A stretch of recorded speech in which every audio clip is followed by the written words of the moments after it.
Actually, I'm going to start this solo, and I hope you'll all join with me as you figure it out. I'm going to sing, "Come and Go With Me to That Land."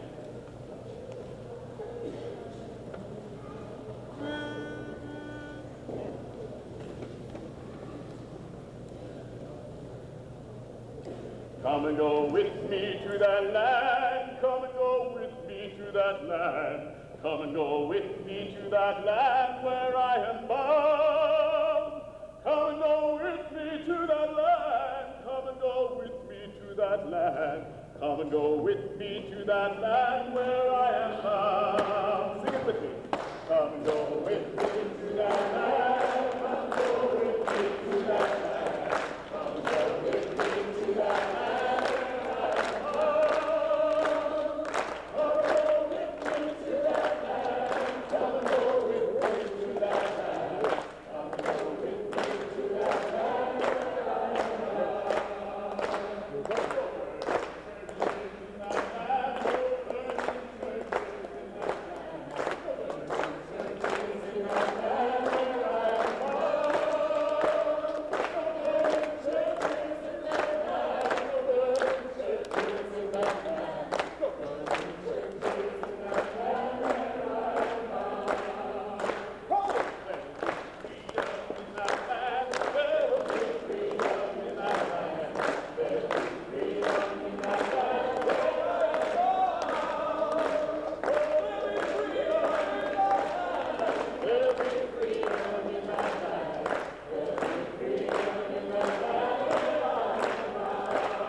In representation of President Dennison, who could not make it here tonight.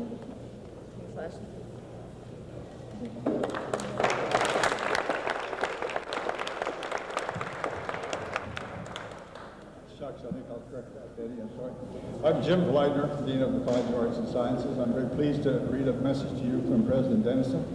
I wish he were here because I think some of us have been here for several presidents or many presidents, recognize him as the most forceful advocate of community and togetherness that we've had for many years. Yeah, here? Okay. Anyway, I'm going to read that message from President Dennison, and I'll repeat once again that those of us who have been here for many years and served under many presidents, I think would agree that he's been the most forceful advocate of togetherness and a sense of community of the presidents we've had in the last many years. So here's a message then from President Dennison. Good evening, and thank you for coming together for this annual vigil to celebrate the life and accomplishments of the great American, the Reverend Dr. Martin Luther King Jr. I regret my absence, and I hope you will forgive me. Pressing business in Helena requires that I miss the vigil for the first time since I came to Missoula 5 years ago. Rest assured, I am here with you in spirit and purpose. At the University of Montana and in the Missoula community, we share a deep commitment to the principles and example of Martin Luther King. Bearing witness to that enduring commitment, we began gathering on this campus for this annual vigil 2 years before the state finally adopted legislation recognizing the importance of King's legacy. We take great pride in that fact, and we intend to fulfill our responsibility to see that all Montanans understand and appreciate the lessons taught by Dr. King about the benefits of diversity and the power of nonviolence as a premise of peace and harmony. We assemble here this evening from a firm conviction that our society has the vitality and dynamic to show the world how diversity and nonviolence benefits all humanity. I continue to believe, as did Martin Luther King, that this country remains true to its ideals, refined and tested in revolution and civil war, and repudiates violence as a dysfunctional means of implementing them. As one of our greatest presidents put the point, our society stands as a beacon to all humanity, the world's last best hope to realize peace and harmony. But we can ill afford to rest content with rhetoric. We have much to do to assure the realization of those ideals within our own society. If we mean to have an influence on the emerging global society, we must demonstrate daily the reality of our commitment to those ideals. And we can never allow the dream to fade, the dream that made Dr. King's life worth celebrating.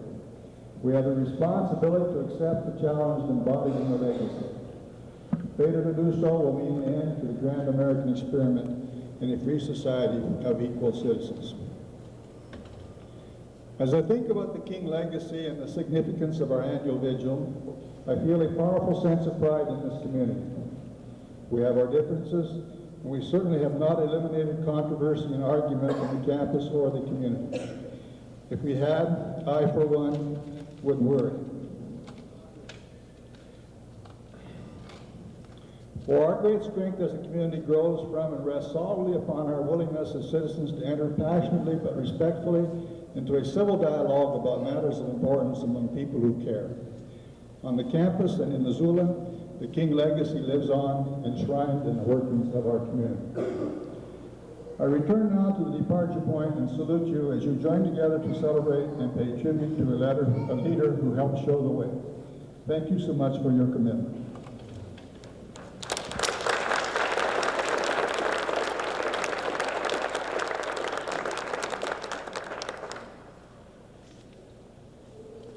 Thank you very much.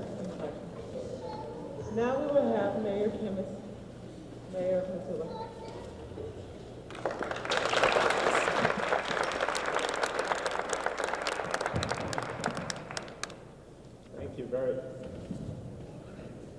Thanks very much, Betty, and thanks to the African American Student Association for sponsoring this event.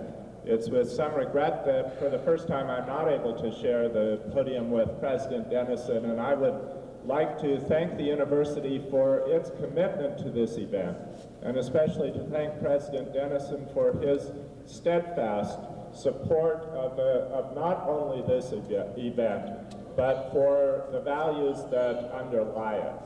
And on behalf of the city and indeed of the community of Missoula, I want to thank him and thank all of those on the campus who have been involved in organizing this and in carrying it forward through the years. And I want to thank you for inviting the community to be a part of this. Most of all, I want to thank and congratulate the people who have turned out in ever larger numbers to celebrate this day and the values that Dr. King is remembered for. I also want to underscore, though, some of the thoughts that we heard down at the courthouse from Reverend Garnis Holmes, who reminded us of something that I think we do need to remember.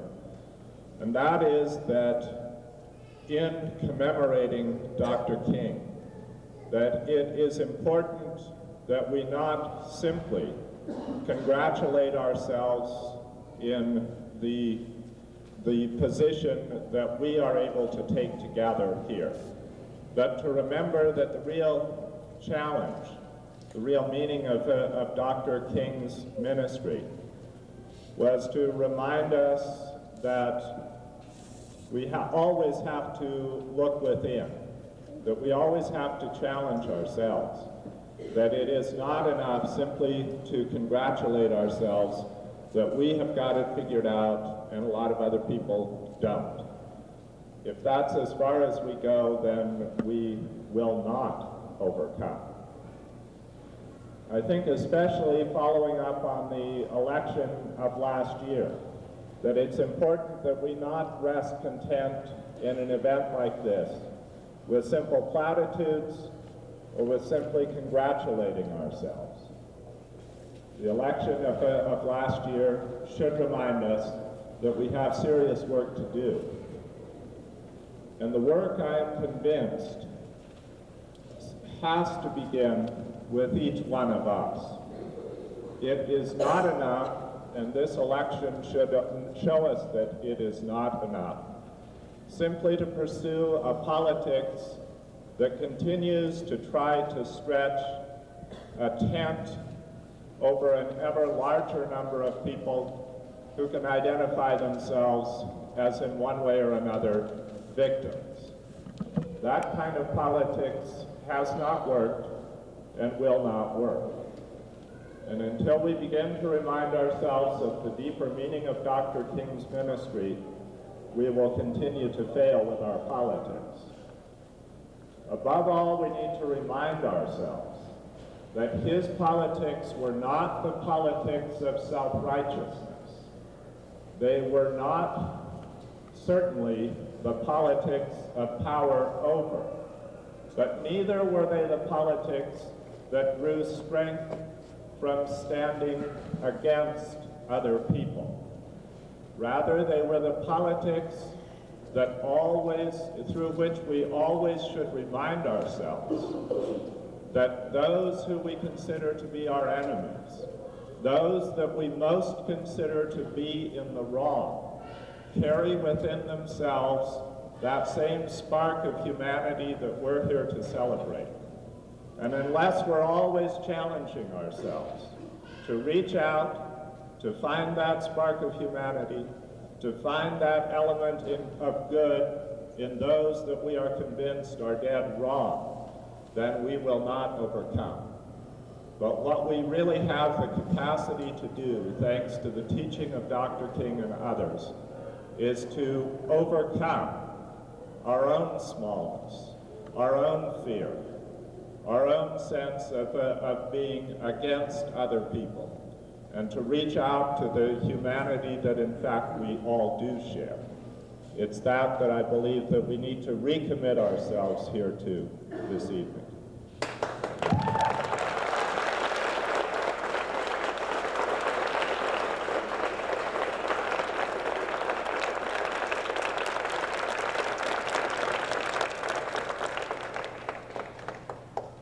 Hello, my name is Mike Isbell, student here at the University of Montana and Vice President of the African American Student Association.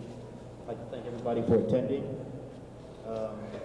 Given the multicultural nature of our society, the African American Student Association has decided to ask a cross-section of individuals from varied backgrounds and cultures to share very briefly how Dr. King's ideals and principles have impacted on them.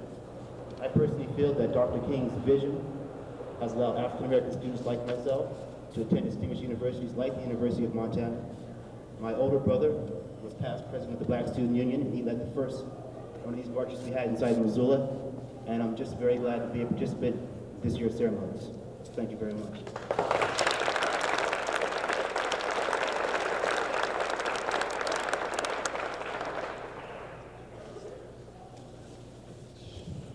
My name is Ralph Stone. Can you hear me? I'm with the Missoula Advocates for Social Justice, which was a group formed about 18 months ago, the purpose of which was to monitor hate crimes and to educate the public about discrimination based upon sexual orientation, gender, race, and religion. We also try to keep tabs on the far right in Montana and in the Missoula area, including the militia movement and similar groups that we think are fomenting hatred and not doing any good for us. I think Dr. King's memory means most to me in terms of his oratory. I think there were a lot of people who were saying things similar to what Dr. King was saying, but he said them in a way that was so eloquent and so uplifting. And that's what I take with me. He was the only public leader for whom I cried when he died. although there were others, of course, who made a big impact upon me, but he was the only one, and to this day is, and I think that says something about Dr. King. I was much taken with his concern for racial justice, of course, and I'm speaking a little longer because Ed said we had a little more time, but for racial justice and for nonviolence and for his pacifism. But I think what made the most impression upon me at the time was when Dr. King came out against the Vietnam War in 1965, even though he knew it was unpopular and it would cost him some support in the political community.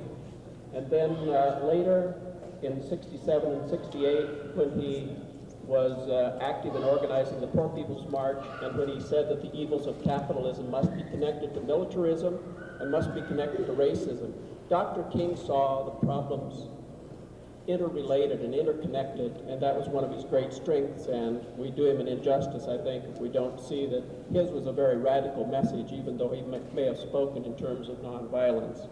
So I think he has a message for all of us who believe in diversity and recreating the ideals that this community believes in, and I think that we all believe in.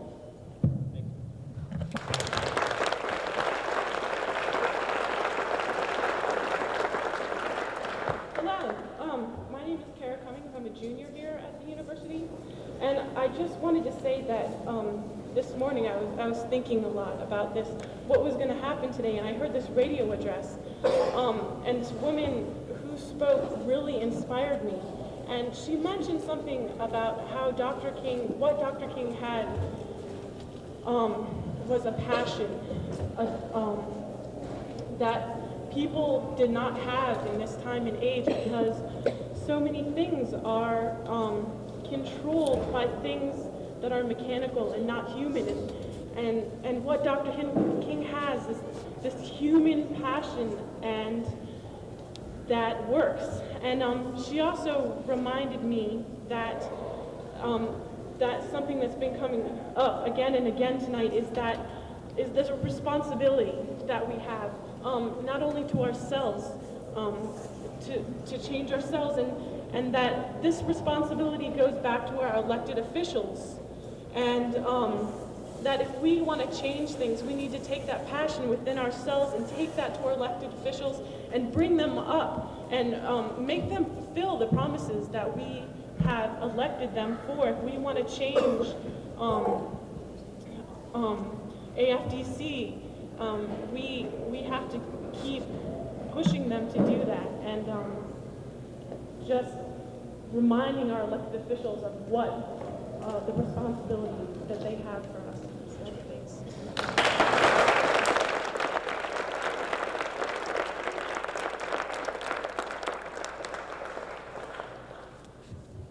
Hello, my name is Andre Floyd, and I'm a musician in your community, and I've lived in Montana since 1968, with a short stint going out of town to Chicago for a while. And I've noticed something about our state, and that is that we are still in a level of tolerance and not acceptance toward one another, toward the different races.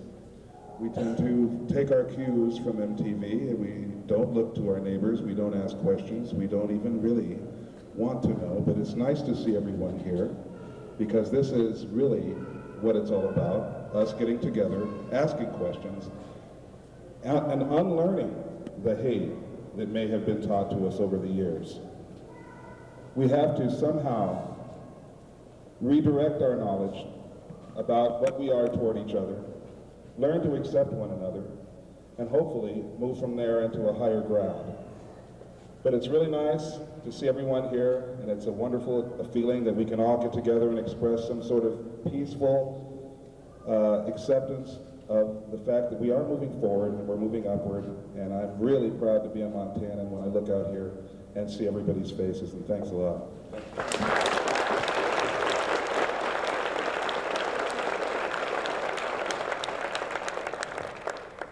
My name is Heidi Levine. I'm a senior here in psychology, and I'm from Los Angeles. This will be the end of my third and last year here in Missoula.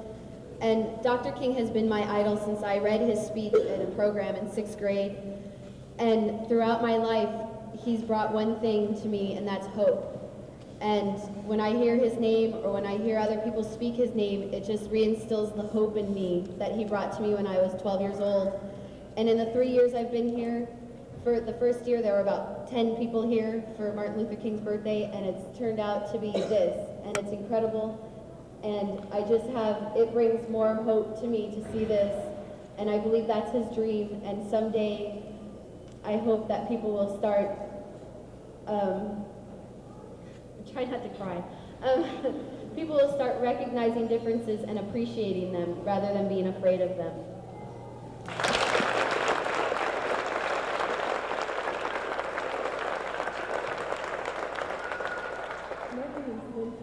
And I'm the director of the Jeanette Rankin Peace Resource Center here in Missoula. We work for peace and social justice all year round. And I welcome all of you to join us in our programs. We have peace potlucks and global forums every month. We have a special conflict resolution program teaching grade school kids how to resolve their conflicts without using violence. And a whole variety of other programs that let you get involved with your community to work to peace. And I think what Martin Luther King Day means most to me is service. It's a really good opportunity to work with all of you, old friends and new, for a purpose and for a goal. And I look forward to the rest of this week and to years to come, and every day serving just a little bit for this community. Thank you.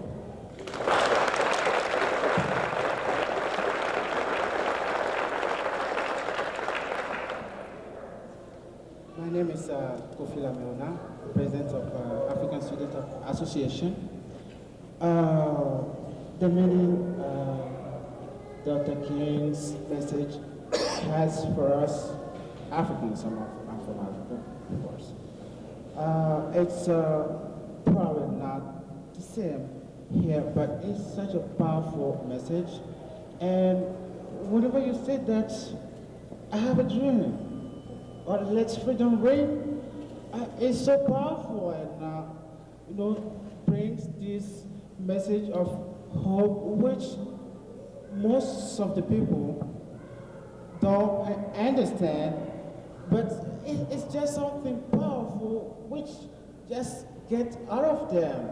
I don't know how to explain that, but that's the way we feel it, and we're all glad that it turns out to be this big event.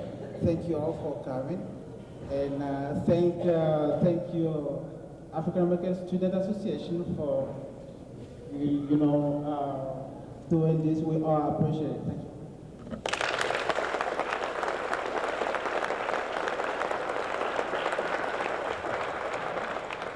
My name is Peter Schober. I serve as pastor at University Congregational Church and president this year of the Missoula Ministerial Association. And Edward never tells preacher to talk longer. And I'm not going to.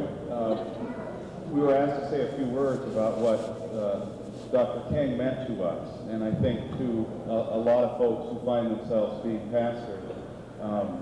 In Dr. King, we found someone who was a preacher's preacher, and who showed us that we cannot have faith without doing the work of justice. And we can't separate the two. You can't take justice away from faith, and you can't take faith away from justice. And I think for myself too, I reflect today in remembering the dream that he set out before us. And that I'm reminded, and I think we're all reminded, that we can't just remember the dream. We've got to do the dream, or it doesn't mean anything. And that's what we're here to do tonight. Thank you.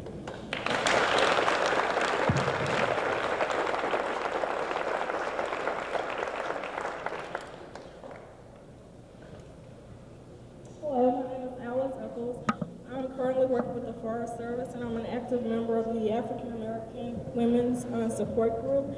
I would just like to say that Dr. King's dream, it truly means a great deal to me because it has enabled me to be educated, to strive for all the goals that I have.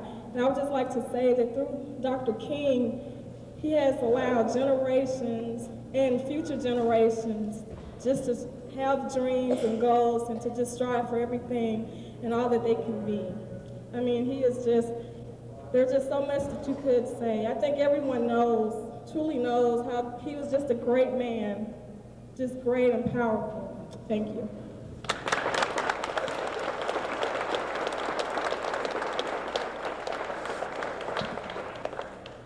My name is Betty Wing. I'm president of the American Association of University Women here in Missoula. Our number one priority in our organization is equity and education for women and girls, but our second priority is diversity. And because of that, we put on the Hate Crimes Conference in November. And sometimes when we think about hate crimes and look ahead into the future, we do get frightened because we see anger in this country. But I think if there's anything that Dr. King and the whole civil rights movement meant to me, it was courage. They had an incredible amount of courage to do what they did. And I think if we all stick together, we can find the courage it takes. Thank you.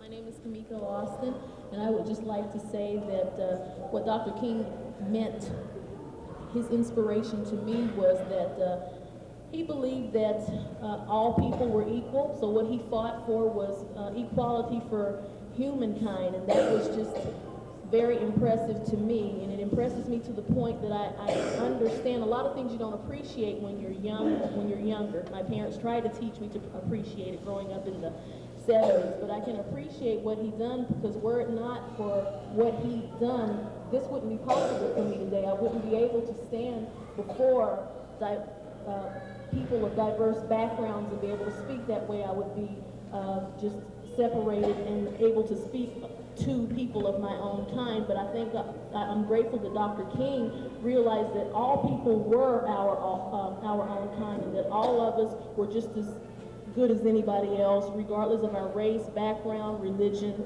or whatever. Thank you.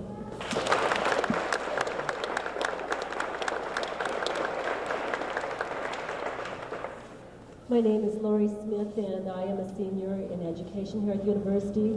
I work as assistant coordinator in education in Missoula County Public Schools, and I'm also an enrolled member of the Lakota Sioux Nation. The spirit of Martin Luther King Jr. reminds me, as a representative of Native Indian America, that we must continue to sever the bonds of our silence, because it is our personal obligation to inform and become informed about this country's history of criminal injustice to its native people through the subsequent spiritual, cultural genocide in the name of Christian civilization. Our silence has yet to serve us, and we cannot afford to accept the alternative.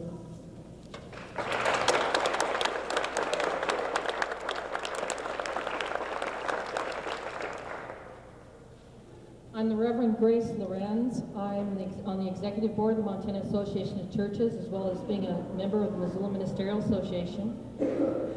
And I would like to say that it has been a pleasure to organize and help work with the worship service. But shortly before Christmas, I was assaulted 2 feet outside my back door.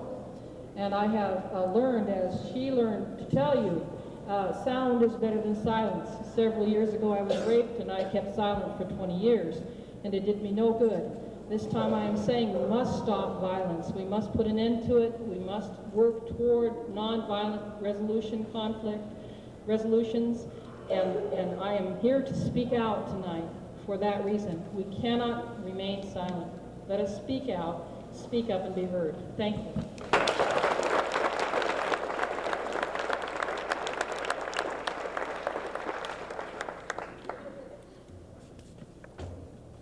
My name is Kelly, and I got the Listen plaque, and Dr. Martin Luther King linked to me to go to the same school and play together.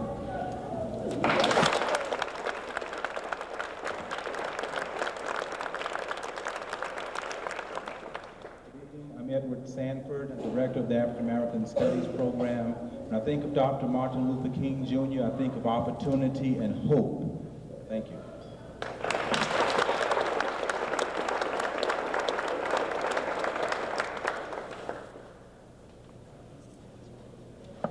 I'm going to sing a solo right now that I heard 3 years ago, actually, singing when I was singing at a church in Harlem on Martin Luther King Day. And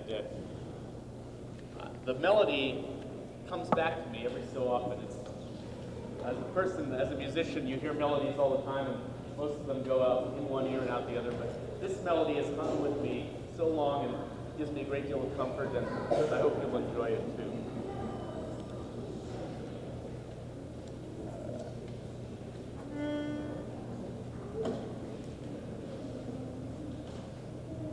There's a man going round taking names, taking names.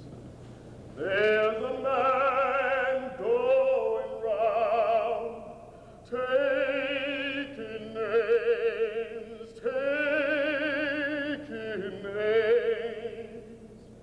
He has took our movement's name and has set our souls aflame.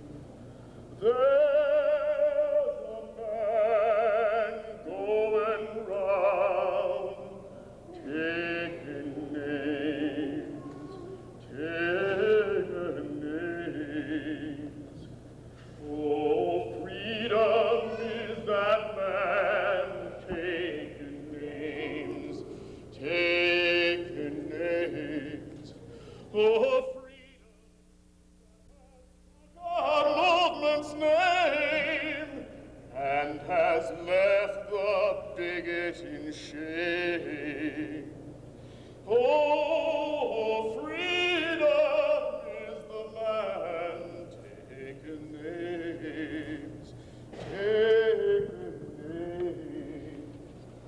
Oh, death is the man taking names, taking names. Oh, death is the man taking names, taking names. He has took my mountain's name and has left my heart in pain. Oh, death is the man taking names, taking names, taking names.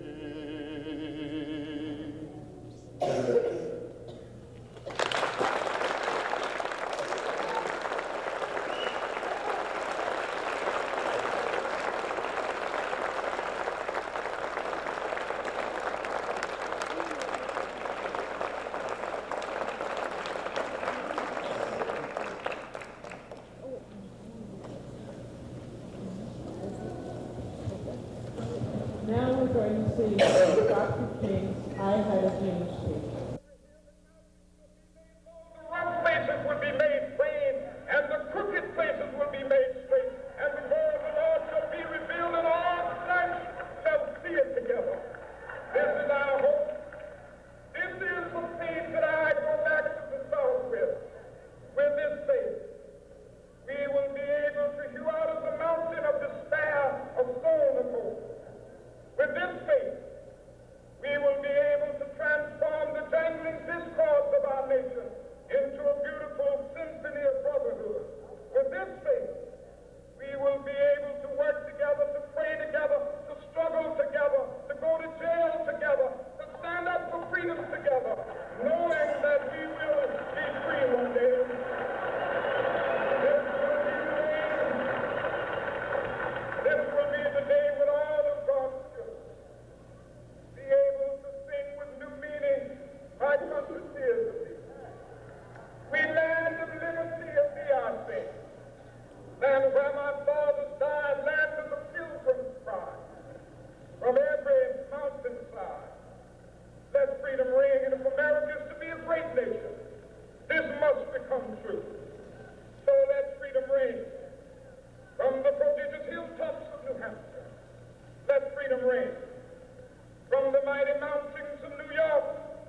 up and speak after hearing that. My name is Logan Jordan. I'm a vice president of the African American Student Association. On my way over here, I had a whole speech, I guess you could say, prepared on what I wanted to say. But as I say again, how do you get up and speak after hearing that? Dr. King means a lot to a lot of people. But one thing I want to tell everyone is that Dr. King did not only fight for the rights of just African Americans, he fought for the rights of everyone. Everyone who has ever been oppressed or who had had any wrong done to them at any time. This is what Dr. King was fighting for. And not only was he fighting himself, but he was inspiring in each and every person that he spoke to stand up and fight themselves. And I think that's what's most important about the Dr. King legacy. Because even though the man is gone, his legacy is still here with us today. And as we light our candles that a lot of you got passed out today, I would like for each one of you to think to yourself of how in your community and in your life, how you can affect someone else, how you can help fight the wrong that you might see being done to someone else. Because if each one of us in this room alone does one act of kindness, and in turn that person does one act of kindness, that could be a lot of people right there affected. And that's what Dr. King was trying to get at in his speech here, that when everyone can come together and work as one group, then we'll all be together. As everyone is lighting their candles, which there's matches I believe being passed around, we have a song that we like to sing. It's a song that everyone knows, This Little Light of Mine. We're going to sing 2 verses of that. And then we're going to have a special musical being done by R. Kelly over here. He's going to be playing Judas McBain. Thank you.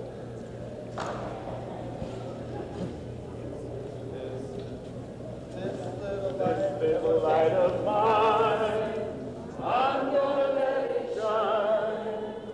This little light of mine, I'm gonna let it shine. This little light of mine, I'm gonna let it shine. Let it shine, let it shine, let it shine. Building a new world, I'm gonna let it shine. Building a new world, I'm gonna let it shine. Building a new world, I'm gonna let it shine. Let it shine, let it shine, let it shine.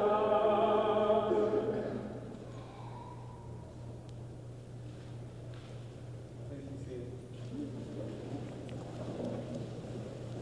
Now, while Ed Kelly played Judas McBain, I want everyone to take some time to reflect upon what Dr. Martin Luther King meant, what his ideals meant, and what he means to you as an individual.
behalf of the African American Student Association, I extend sincere appreciation to Mayor Kennis and Dean Fleitner for taking the time to be here despite their demanding schedules, and for conveying messages of hope and inspiration in a true spirit of unity.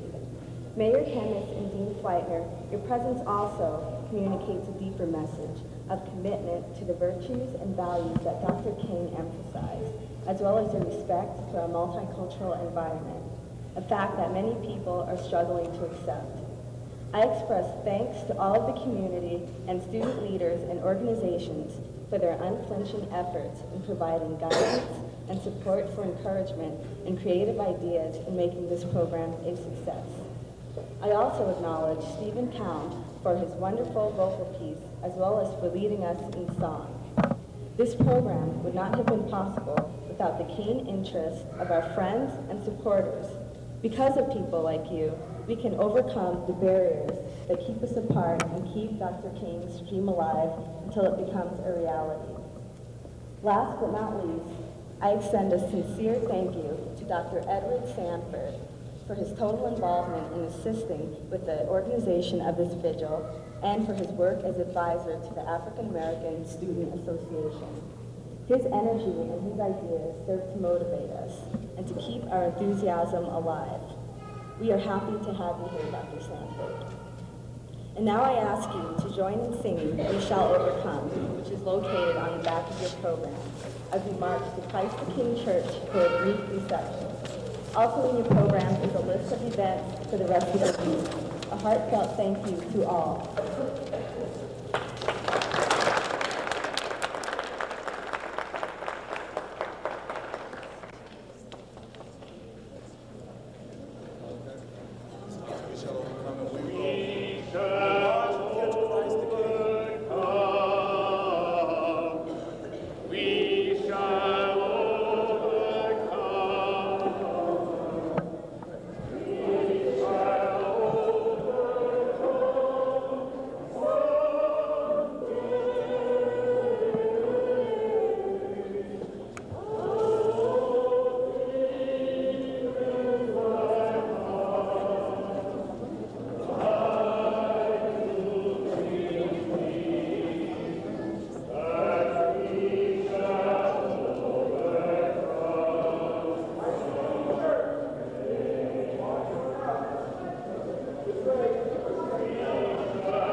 I mean, like, say, let's open the borders up, you know? Well, must be.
With